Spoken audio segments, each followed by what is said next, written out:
India's most wanted, India fights back. Jain ने इस बम कांड में अपनी गिरफ्तारी के बाद फौरन ही अखबारों में दिए गए अपने बयानों में चंद्रास्वामी को इस वारदात के लिए जिम्मेदार ठहराया।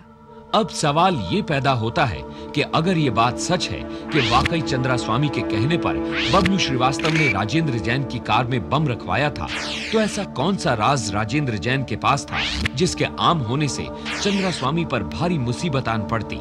26 जुलाई 91 को जो उसने दूसरा अंक छापा तो उसमें उसने दिया कि मुझे प्रत्यक्ष और अप्रत्यक्ष रूप से धमकियां मिल रही चंद्रास्वामी की तरफ से। उन धमकियों को उसने टैप कर रखा था। वो चंद्रास्वामी के सचिव कैलाश नाथ अग्रवाल की तरफ से थी धमकियां और वो टैप कर रखी थी। मुझे उसकी जानकारी थी।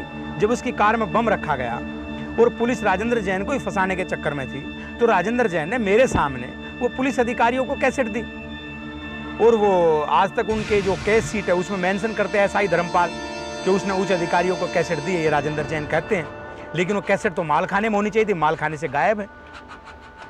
जो एक महत्वपूर्ण जो सुराग था, जो एविडेंस थी, उसको उसी समय खत्म कर दिया।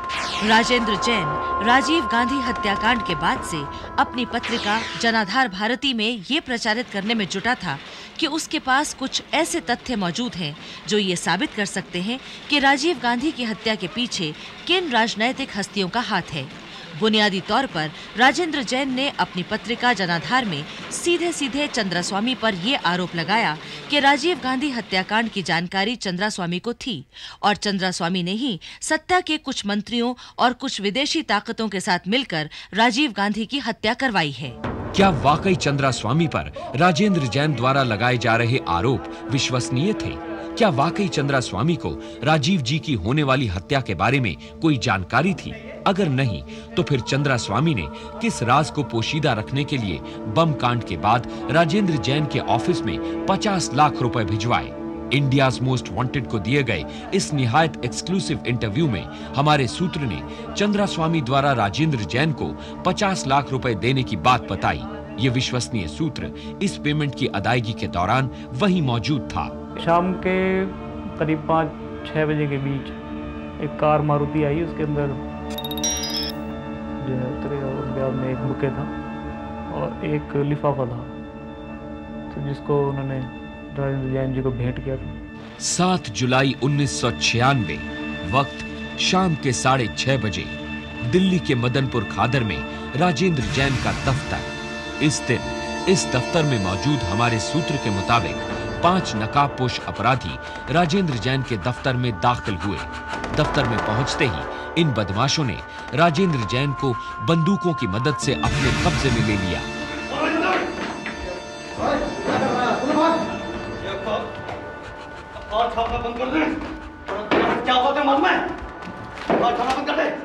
सूत्रों के मुताबिक इस दिन हमलावरों ने राजेंद्र को फौरन अखबार बंद करने को कहा और साथ ही ये धमकी दी कि अगर ऐसा न हुआ तो राजेंद्र जैन को अपनी जान से हाथ धोना पड़ेगा।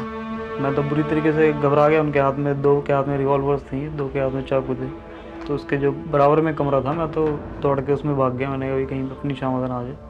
इंडियाज मोस्ट वांटेड के इस विश्वसनीय सूत्र के मुताबिक राजेंद्र जैन 1996 के मई और जून के महीने में तकरीबन रोज रात को 8 से 9 बजे के बीच शराब के नशे में किसी एक खास मंत्री से रोजाना फोन पर किसी खास राज को लेकर झगड़ा किया करता था।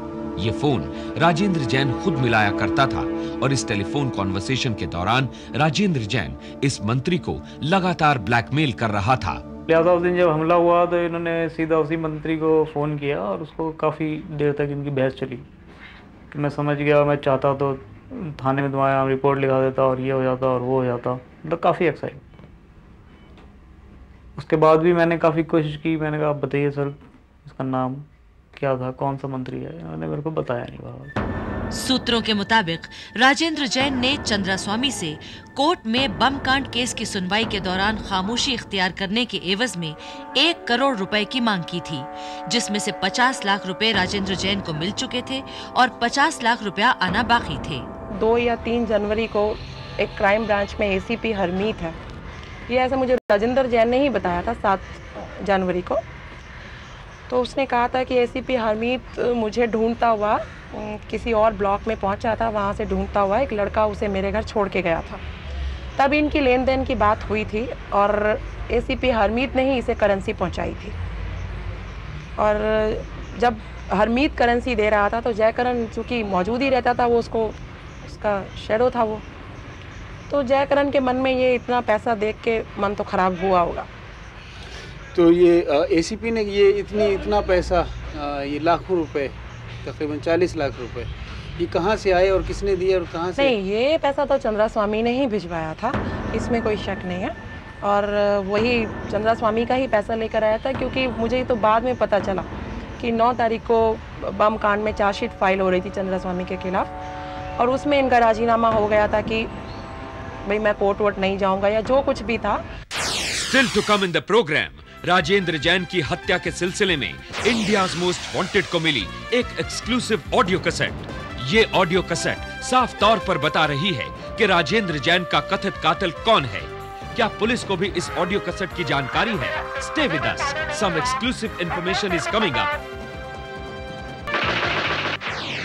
India's most wanted. India fights back.